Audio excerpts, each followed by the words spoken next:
라반은 야곱이 몰래 도망한 것에 대해서 아주 격분하면서 쫓아왔죠. 보통 사람들의 그 속도보다는 8배 빠른 속도로 추격을 했습니다. 이것은 그야말로 추격이지요. 쫓아간 게 아니라 도망간 노비를 잡아서 주리를 틀려고 하는 그런 심정이었다는 생각을 해봅니다. 어쩌면 사생결단을 했을지도 모르죠. 아마 이번에 잡아서 그냥 혼내주는 정도가 아니라 큰일이라도 치를 생각을 가지고 달려갔을 것이라고 생각합니다.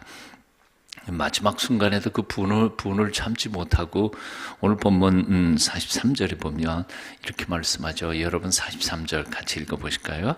라반이 야곱에게 대답하여 이르되 딸들은 내 딸이요 자식들은 내 자식이요 양떼는 내 양떼요 내가 보는 것은 다 내 것이라. 잠깐요, 여기까지만. 자, 뭐라고요? 다 내 거야, 다 내 거. 꼭 그 철 들지 못한 애들이 하는 얘기 비슷하잖아요. 다 내 거야, 내 거. 근데 솔직히 생각해 보면 이 말이 틀린 말이죠. 딸들이 내 거예요? 그렇진 않잖아요. 14년 동안 야곱의 노동력을 통해서 그 딸들은 이미 팔아버린 겁니다. 레아를 위해서 7년이고요. 라헬을 위해서 7년이고요. 14년 동안 그 두 딸에 대한 소유권은 이미 넘어간 거죠. 근데 사실은 이 야곱의 노동력 때문에 넘어갔다기보다는 사실은 한 가지 더 안 한 게 있습니다. 그때 당시에 결혼 제도로 생각해 본다면 딸을 시집 보낼 때 뭘 지참해서 보내잖아요. 지참금이 있어야죠. 그러니까 지참금도 한 푼도 보태지 않으면서 두 딸을 돈에 7년 동안의 노동력을 받고 그냥 넘겨버렸으니까 자기 딸이라고 말할 수는 없습니다. 그러니까 우리가 지난주에 읽었던 그 두 딸이 한 얘기가 있었잖아요. 우리 아버지가 우리를 당신에게 팔아넘겼다라는 말이 사실 옳은 말이에요. 그러니까 이제는 더 이상 소유권을 주장할 수 있는 단계가 아니라 그 말입니다. 또 동시에 이 양떼는 다 내 양떼요. 그래요? 아니거든요. 지난 6년 동안 분명히 계약해가지고 전백이라든지 얼루웅문이 있는 거라든지 이런 것들은 다 야곱의 임금으로 하기로 분명히 당사자 간에 약속을 했고, 그리고 하나님께서 보태주셔서 그게 야곱의 소유권이 된 것이지 양떼가 자기 거는 전혀 아닙니다. 그러니까 이 말은 100% 잘못된 겁니다. 참, 정말 이 라반이라고 하는 사람은 참 대단한 사람이에요. 대단한 꼼수쟁이고요. 대단한 욕심쟁이고요. 여러분들은 어떠신지 모르겠습니다. 말을 이렇게 하다가 보면 말을 참 잘하는 사람들이 있잖아요. 말 잘하잖아요. 근데 말을 딱 듣다가 보면 다 옳은 것 같지 않아요. 그래서 한마디 대답도 못하고. 근데 나중에 곰곰이 생각하면 아니에요, 그거. 그래서 억울하게 생각됐던 적이 없으세요, 혹시? 그때 아니었는데 그게. 근데 논리가 딱 맞잖아요. 라반이 하는 말이 논리가 딱 맞아요. 그럴 것 같아. 그런데 곰곰이 생각해 보면 사실은 한마디도 옳은 얘기가 아니에요. 라반이 지금 얘기하고 있는 게 내 딸들은 내 딸이요, 자식들도 내 자식이요, 양떼도 다 내 건데 네가 마치 도둑질 해가지고 훔쳐가는 사람처럼 이렇게 돼버리고 말았습니다. 자, 이 표현으로 보면 라반은 자기가 그 사실을 인정하지 않는 데에도 거짓말한다고 생각하고 이 말을 했을까요? 아닙니다. 확신한 거예요. 딸들 다 내 딸이고 이 양떼들 다 내 건데, 그리고 자기가 믿고 그 말을 하고 있는 것이니까 그 정도의 확신을 가지고 뒤쫓아온 것은 이 야곱에게 이 도둑놈 너 한번 혼나봐라. 그리고 악감정을 가지고 쫓아온 것이었죠. 그럼에도 불구하고 야곱을 손을 못 댄 이유가 있지 않아요? 왜 못 댔어요? 바로 지난주에 우리가 읽었던 것처럼 24절을 보면 이런 말씀이잖아요. 밤에 하나님이 아람 사람 라반에게 현명하여 이르시되, 한번 따라해 보시죠. 너는 삼가 야곱에게 선악간에 말하지 말라. 선악간에 말하지 말라. 선악 뭐예요? 옳다고 말하지도 말고 그러다고 옳건 그르건 너는 따질 계제가 아니라는 거예요. 예? 너는 말할 자격이 없어. 아예 네가 다 틀릴 거예요. 그러니까 뭐 옳거니 그르거니 따져가지고 야곱하고 얘기할 상황이 아니니까, 요즘 드라마 표현대로 말하면 그 입 다물라 그런 거지. 하나님이 야곱 보고 입 다물어. 너 야곱 만나거든. 너 라반 너 입 꽉 다물고 찍소리 하지 마라. 다 네 잘한 건 하나도 없어 라고 말씀하신 거죠. 이 뻔 것도 못하게 하나님이 말씀하셨는데도 불구하고 할 말은 다 있잖아요. 예? 어젯밤에 입 다물어 그랬는데 사실은 할 말은 다 했습니다. 그러고도 또 하나 이제 드라빔을 핑계를 삼아가지고 또 걸고 넘어지려고 그랬는데, 그거는 증거를 찾지 못했기 때문에 할 수 없이 그냥 입을 다물 수밖에 없었습니다. 그러니까 야곱이 반격을 하지요. 지난 20년 동안 억울하게 당했던 한을 다 풀어냅니다. 우리가 지난주에 읽었던 내용이죠. 다 풀어냅니다.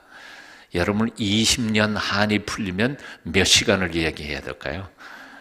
근데 몇 시간은 아니고 하여튼 잠깐 동안 얘기를 해요. 그러니까 라반이 꼬리를 내리고, 그래 몽땅 내 거지만 그리고 뭐 내 딸들한테 내 자식들에게 뭘 하겠나, 화해하자. 그리고 화해하는 내용이 바로 오늘 본문의 말씀입니다. 저는 이 화해하는 이 장면을 묵상하면서 잠언서의 한 구절이 생각이 나요. 잠언 16장 7절인데요. 여러분 한번 같이 읽어보실까요? 사람의 행위가 여호와를 기쁘시게 하면 그 사람의 원수라도 그와 더불어 화목하게 하시느니라. 얼마나 귀한 말씀인지 몰라요. 사람의 행위가 여호와를 기쁘시게 하면 그 원수라도 화목하게 하게 하시는다. 어떤 사람들은 이렇게 불평해요. 뭐냐 하면, 박수가 있잖아요. 손바닥이 이렇게 마주쳐야 소리가 나잖아요. 싸우는 것도 마주쳐야 싸움이 나지만, 화해도 서로 함께 화해하려고 노력해야 화해가 되는 거 아닌가요? 나는 화해하고 싶은데 상대방이 화해 안 하겠다 그러면 화해를 못 하는 거예요. 그러니까 많은 사람들이 이렇게 말해요. 나는 좀 잘해보려고 그러는데 그 사람이 뭐 그렇게 안 한다는 거죠. 나만 잘하면 뭐해요? 그 사람이 나한테 그렇게 자꾸 대들고 싸우려고 만나기만 하면 막 그러고 있는데 어떻게 그런 사람하고 같이 살 수 있겠냐. 이게 핑계인 거죠. 자, 제가 청년 시절은 그때는 목사 아니었어요. 신학교도 안 갔고요. 싸웠을까요? 안 싸웠을까요? 예, 싸우지는 않았어요. 그래도 저는 그렇게 뭐 싸움질 하는 사람은 아니었으니까요. 그럼에도 불구하고 인간 관계가 참 어려운 사람들도 있었어요. 예. 그런데 정말 해보려고 이렇게 참 화목하게 해보려고 그러는데 그렇게도 안 돼요. 김중건 목사님이 쓰신 그 성경 공부 교재 중에 이제 민족 복음화 교재 초급반 그래가지고 또 있고요. 중급반 해가지고 한창 나와서 공부하던 때가 있었어요. 중급반 교재가 5과가 있었어요. 믿음으로 기도하는 방법 등등 가가지고 맨 마지막 과가 믿음으로 사랑하는 법 그래가지고 가르치셨어요. 그때 그 과에 하영조 목사님이 간사가 되셔서 가르쳤다고요. 근데 그 과 내용이 뭐냐면 아무리 당신을 뭐라고 해도 그래도 믿음으로 사랑하려고 노력해야 한다. 그게 그리스도인이다. 당신을 미워하고 미움이 가는 사람의 이름을 적어라. 그리고 그 이름을 밤낮 하나님 앞에 올려드리면서 그 사람을 사랑하도록 노력해라. 했을까요? 안 했을까요? 예, 저 해봤어요. 쉽지 않더라고요. 해보려고 하는데 몇 달, 몇 년, 그야말로 몇 년까지 했는데도 그래도 막 그 일방적으로 제가 누구하고 싸우는 걸 아니까 일방적으로 막 당하기도 하고 어려움을 겪기도 하고 그랬어요. 참 힘들더라고요. 그때의 잠언서를 읽다가 제가 감동받은 게 바로 아까 읽은 성경 구절이에요. 그 구절이 얼마나 감동적이었는지 몰라요. 사람의 행위가 여호와를 기쁘시게 하며 그 사람의 원수라도 여호와께서 화목해 하시느니라. 무슨 얘기예요? 사람의 행위가 나의 행위가 나는 어떻게 하든지 화목하기를 원해요. 화해하려고 그래요. 예? 어떻게 하든지 좋은 관계를 유지하려고 애를 써요. 그 사람이 알아주든 알아주지 않든 간에 상관없어요. 그 사람이 그런 의도를 가졌든 안 가졌든 상관없어요. 하여튼 나의 삶의 노력이 하나님을 기쁘시게 하면 하나님께서 중재자가 되셔서 내 원수까지라도 함께 화목하도록 하나님이 만들어 주신다. 아멘 하는 사람이 지금 한 두 사람밖에 없어요. 이 말씀이 하나님의 말씀인 줄 믿으십니까? 믿으셔야 돼요. 하나님이 중재자가 되셔서 원수하고도 화목하도록 하나님이 만들어 주신다는 거예요. 자, 제가 어떻게 됐을까요? 당연히 화목하게 됐죠. 화목하게 됐죠.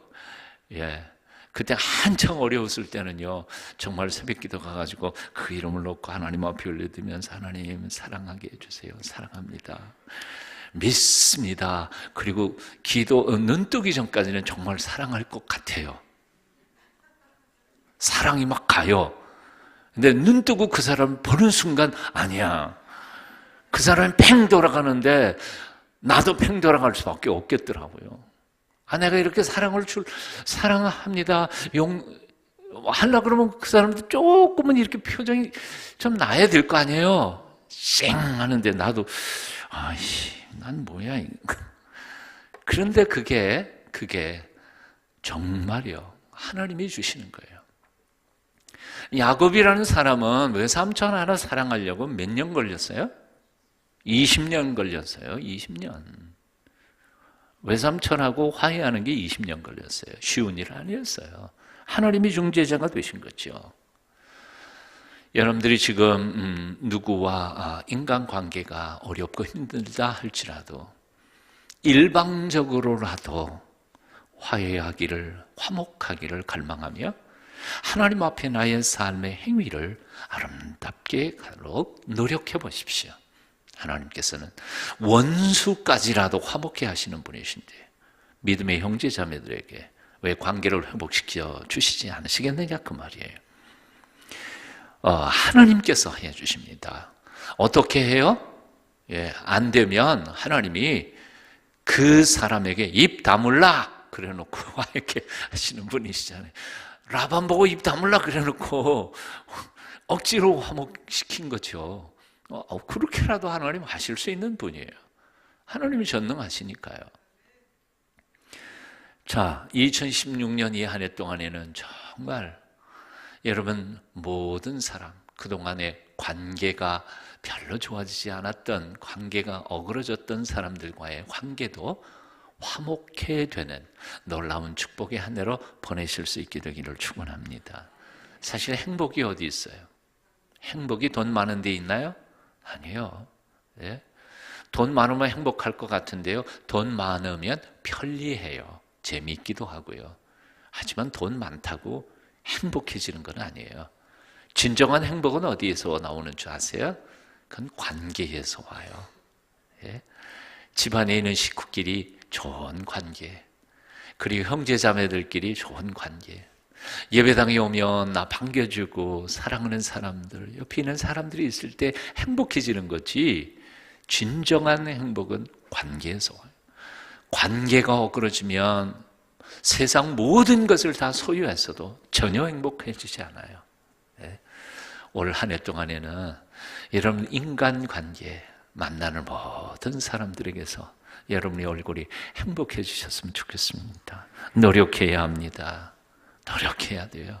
끝까지 노력해야 돼요. 우리의 노력이 하나님이 인정해 주실 만큼 그렇게까지 될 때 하나님께서 바꾸어 주신다고요. 자, 로마서 12장 14절부터 21절까지 보면요, 이거에 대하여 얼마나 표준을 높게 잡으셔서 우리에게 명령하셨는지 몰라요. 한번 같이 읽어보시겠습니다. 로마서 12장 14절부터 21절까지입니다. 함께 읽습니다. 시작. 너희를 박해하는 자를 축복하라. 축복하고 저주하지 말라. 즐거워하는 자들과 함께 즐거워하고 우는 자들과 함께 울라. 서로 마음을 같이하며 높은 데 마음을 두지 말고 도리어 낮은 데 처하며 스스로 지혜 있는 채 하지 말라. 아무에게도 악을 악으로 갚지 말고 모든 사람 앞에서 선한 일을 도모하라. 할 수 있거든 너희로서는 모든 사람과 더불어 화목하라. 잠깐만요. 이게 가장 중요한 키예요. 세 번만 더 읽어봅니다. 한번. 세 번만. 할 수 있거든. 시작. 할 수 있거든 너희로서는 모든 사람과 더불어 화목하라. 한번. 할 수 있거든 너희로서는 모든 사람과 더불어 화목하라. 한 번만 더. 할 수 있거든 너희로서는 모든 사람과 더불어 화목하라. 여기에 행복의 비결이 있어요. 그 다음 또 읽어봅니다. 내 사랑하는 자들아, 너희가 친히 원수를 갚지 말고 하나님의 진노하심에 맡기라. 기록되었으되 원수 갚는 것이 내게 있으니 내가 갚으리라고 주께서 말씀하시니라. 내 원수가 줄이거든 먹이고 목마르거든 마시게 하라. 그리함으로 내가 숯불을 그 머리에 쌓아 놓으리라. 악에게 지지 말고 선으로 악을 이기라. 너무 귀한 말씀 아니에요.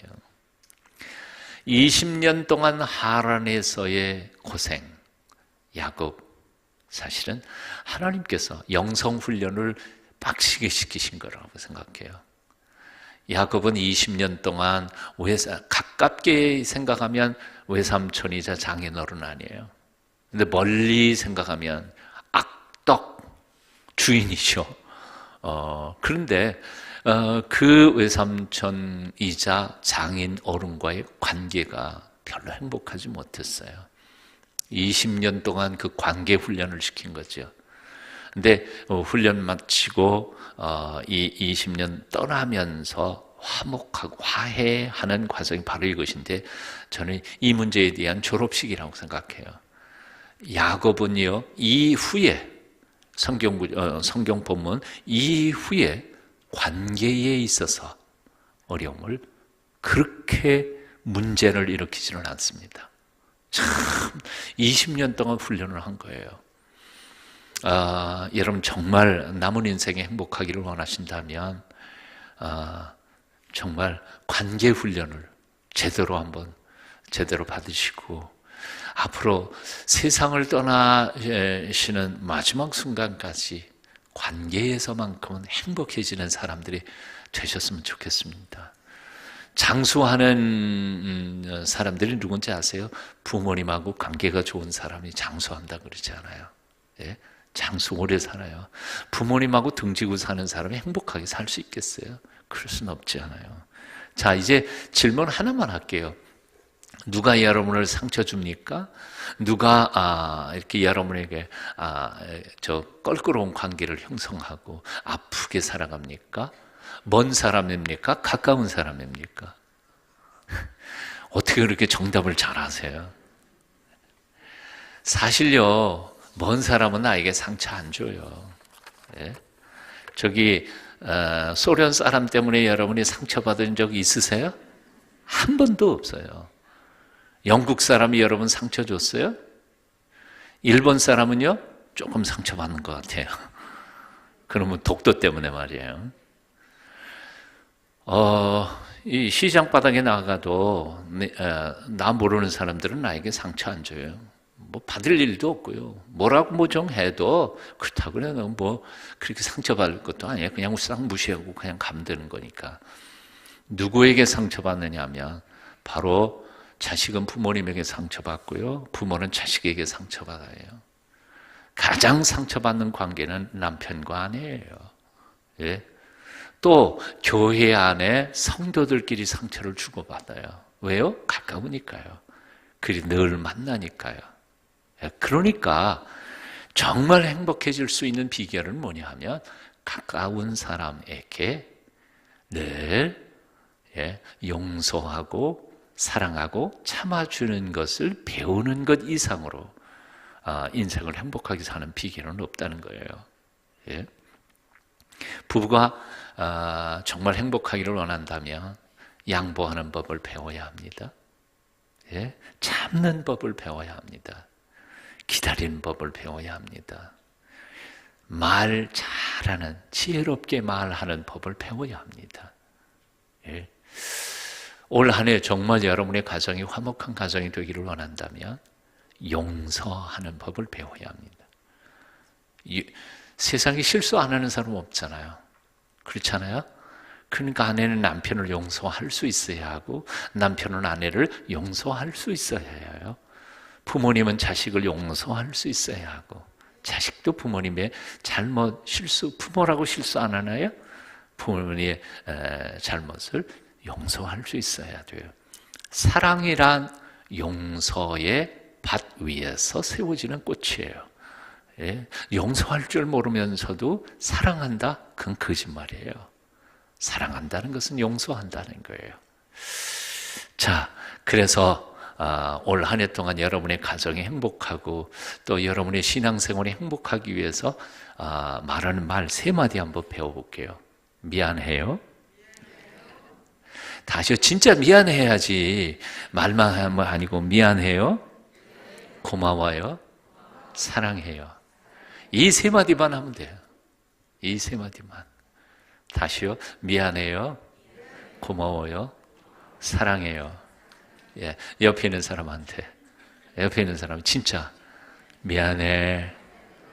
근데 고마워. 사랑해. 사순절 기간이에요. 사순절 기간이에요. 근데 제일 우리의 마음에 걸리는 게 뭐냐 하면요.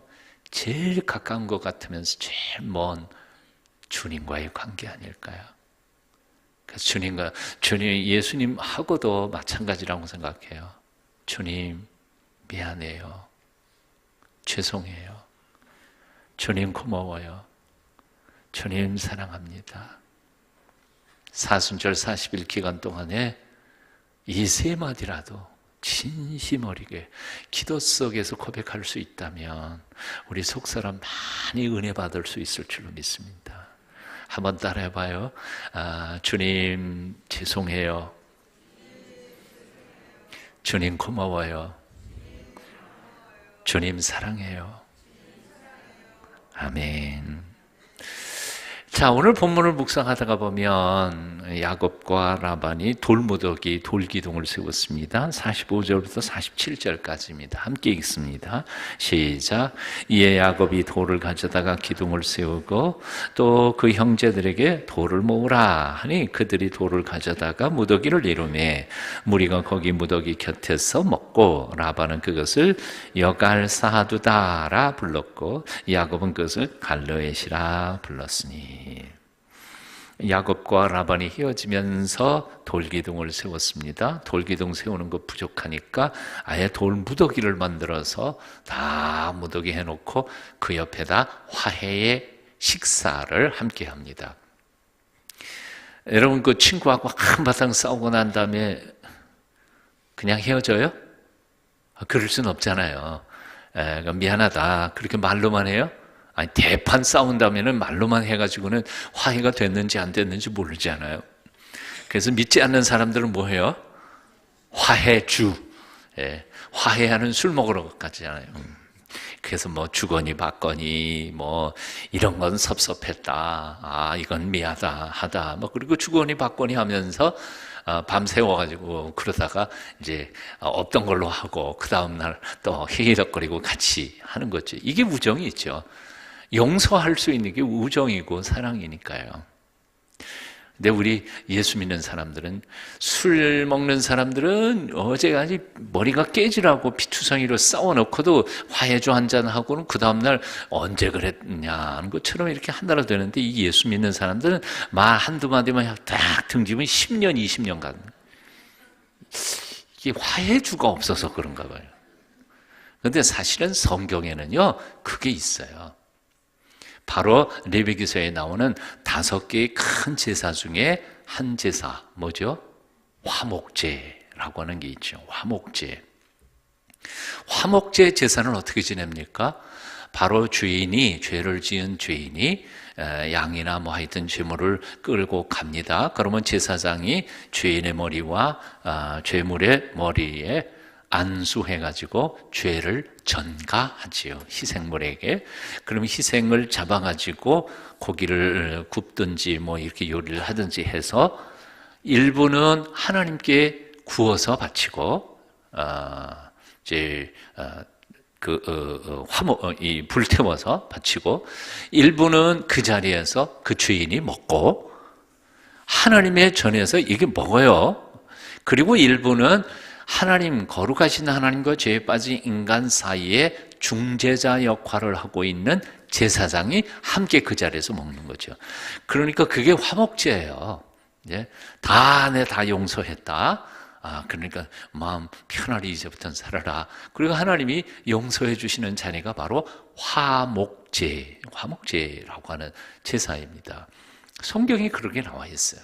그러니까 가끔 교인들끼리 한바탕 했다 할지라도요, 저기 짜장면 한 그릇이라도 가서 사서 잡수시면서 그저 화해하세요.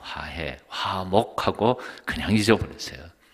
10년 전 것까지 다 기억해놓고 또 다시 되새기고, 내가 용서한다, 그러나 잊지 않겠다, 그건 용서가 아니에요. 다 잊어버려야지. 야곱과 라반이 바로 그 화목의 식사를 그 돌기둥과 돌무더기 옆에서 함께 했던 겁니다. 그런데 그 돌무더기를 라반은 뭐라 그랬냐면 여갈 사두다라, 아람어로요. 돌무더기라는 뜻의 예갈과 증거라고 하는 뜻의 사두타라고 하는 말이 하나로 묶여가지고 여갈 사두타, 즉 증거의 무더기, 아람어로.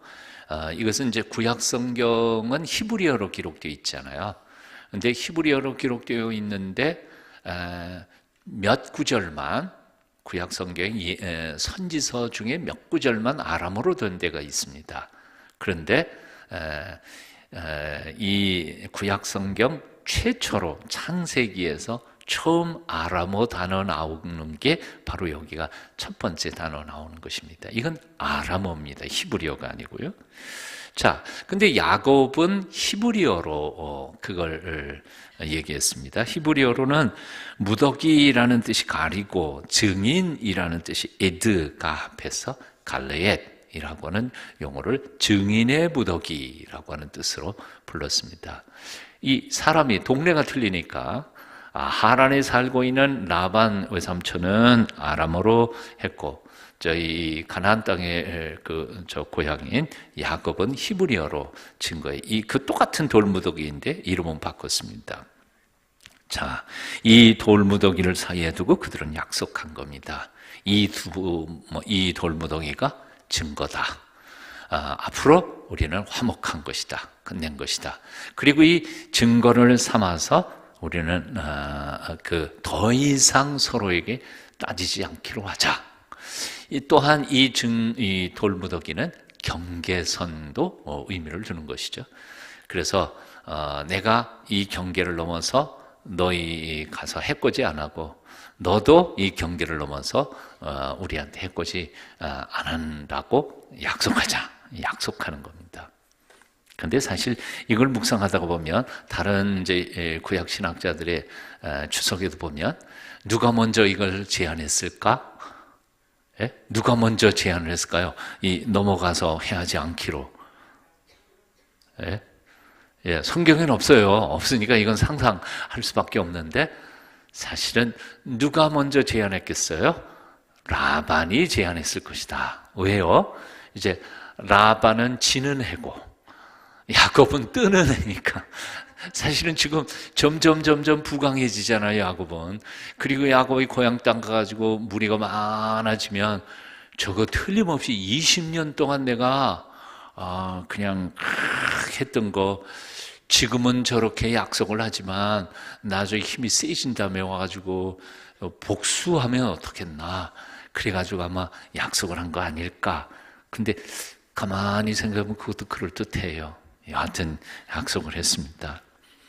자, 그런데 이 증거의 무더기를 곰곰이 묵상하다가 보면 사실은 돌멩이가 중요하지 않다는 생각을 해봅니다. 두 사람의 약속에 정말 증거, 두 사람의 약속을 기반으로 하고 있는 확증의 토대가 돌무더기는 아니라는 거죠. 사람의 마음은 아침에 약속해놓고도 저녁에 쓱싹 하고 잊어버리잖아요. 기억력도 흐려져 가고요. 돌무더기도 탁 올려놨지만 뭐 얼마 안 가가지고 무너지고 돌멩이도 다 흩어질 테니까요. 이 돌무더기가 중요한 게 아니라 이 두 사람 사이의 약속을 쥐고 계시는 한 분이 계신 거죠. 자, 보세요. 49절이죠. 49절 함께 읽어봅니다. 시작. 또 미스바라 하였으니 이는 그의 말에 우리가 서로 떠나 있을 때에 여호와께서 너와 나 사이를 살피시옵소서 했다. 아까 아람어로도 했고 히브리어도 얘기했어요. 증거의 돌무더기. 그렇지만 거기에 또 다른 세 번째 이름이 있는데 미츠바라고 하는 이름을 붙인 거예요.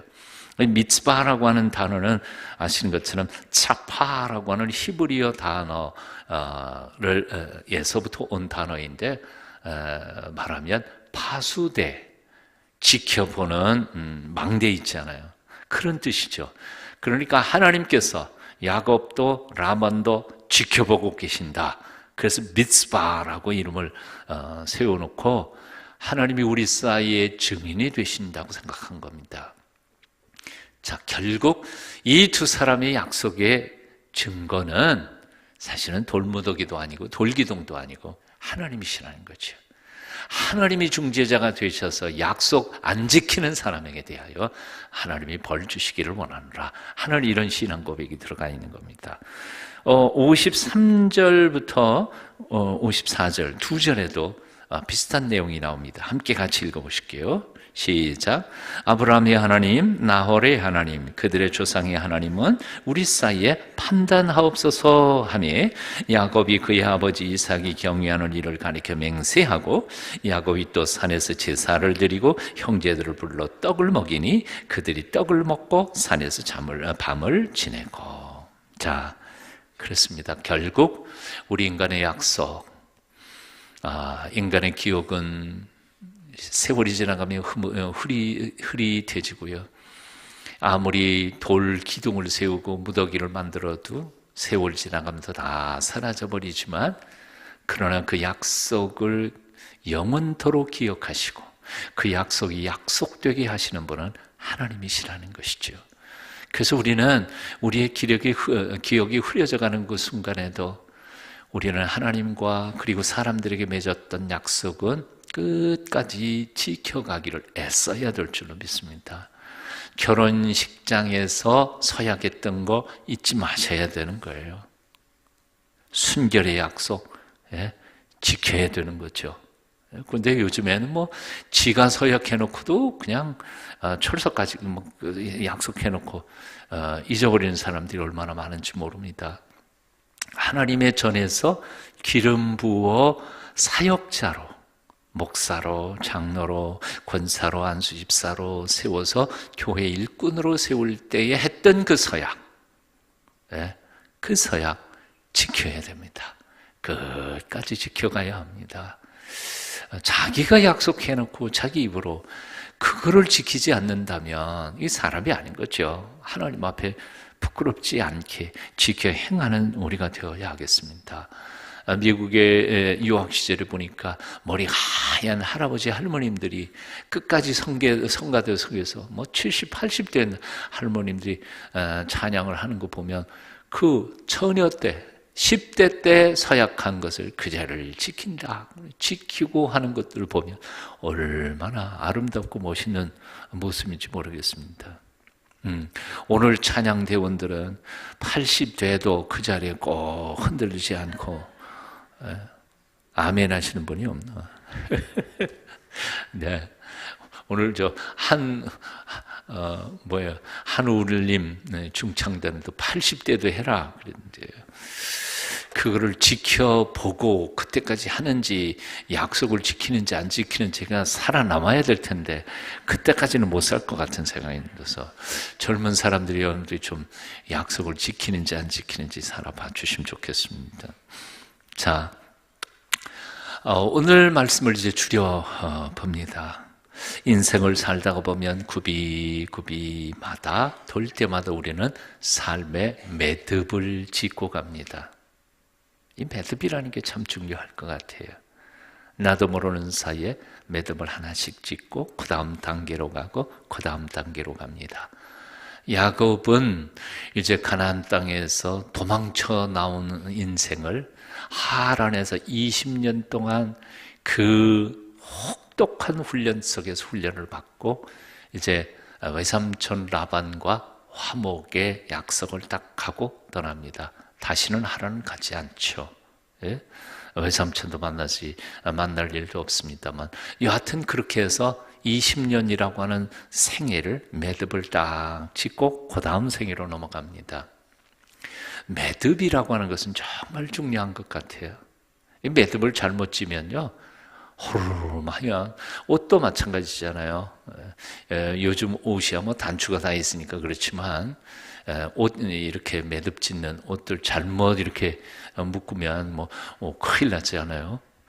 그런 것처럼 인생도 단계마다 아주 정확하게 반듯하게 매듭을 짓고 넘어가야 할 의무가 있다고 생각이 듭니다. 도망쳐 나온 생애 그건 어쩔 수 없었지만 20년 훈련을 잘 받고 화목으로 매듭을 딱 짓고 다음 단계로 넘어가는 야곱의 생애의 모습 참 아름답다 그런 생각을 해봅니다.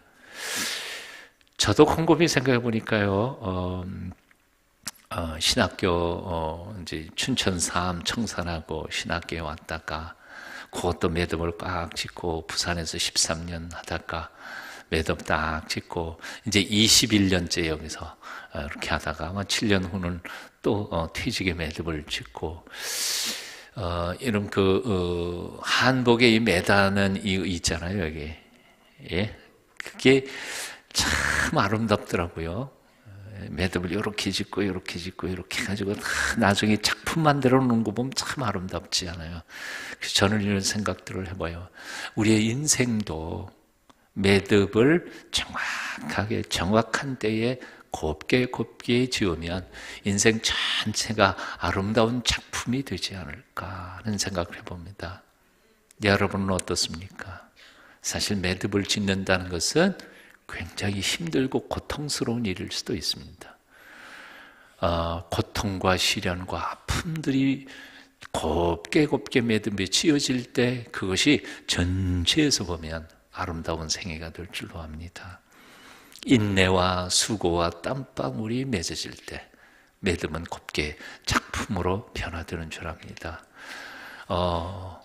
2016년 여러분의 매듭은 어떻게 지어질까 곰곰이 생각하시면서 곱고 아름답게 힘들더라도요 수고스럽더라도 장차 내가 10년 혹은 20년 뒤에 지금 이 순간을 돌아보면서 참 그때 힘들었지만 참 하나님 앞에 사람들 앞에 열심히 살았다 고백할 수 있을 만큼 아름답게 살아가시는 여러분 1년 되시기를 축원합니다. 기도하겠습니다. 존귀하신 하나님을 찬송합니다. 야곱의 20년 하란 생활, 종살이자 결혼 생활이었지만 가장 힘들었던 외삼촌 라반과의 관계를 화목으로 아름답게 매듭 짓고 그 다음 생애로 넘어가는 야곱을 묵상했습니다. 지금의 우리의 삶이 어떠하든지 성령님, 우리의 앞길을 인도해 주시기를 원합니다. 인간관계가 복되게 하여 주시옵고, 부부간에, 그리고 부모와 자식 간에, 형제들 간에, 믿음의 형제들 간에 아름답고 복된 한평생, 또 이 한 해를 살아가도록 성령님이여 도와주시옵소서. 우리 힘 가지고는 부족합니다. 우리가 어떻게 인간의 본성과 육체적인 욕망으로 옆에 있는 사람들을 그렇게 사랑할 수 있고 용서할 수 있겠습니까? 성령님 도와주셔야 합니다. 오늘 이 저녁에도 우리 가운데 성령님 오셔서 부족한 우리의 마음 가운데 사랑의 마음 주시고, 용서할 마음 주시고, 길이 참는 마음 주시고, 하나님의 영광 닮아가는 믿음의 사람들로 변화시켜 주시어서 하나님, 이 한 해도 하나님을 기쁘시게 해드리는 한 해를 살게 도와주시옵소서. 이 저녁에도 우리 마음 깊은 곳에 숨겨진 아픔과 상처들을 주께서 하시오니 치료하여 주시옵고, 일어설 때에는 하나님이 주시는 위로와 힘으로 담대한 마음으로 다시 세상으로 나아가게 은총을 베풀어 주시옵소서. 오늘 이 밤에도 우리의 기도를 들어 갈피 기적으로 응답해 주실 우리 구주 예수님의 이름으로 간절히 기도하옵나이다. 아멘.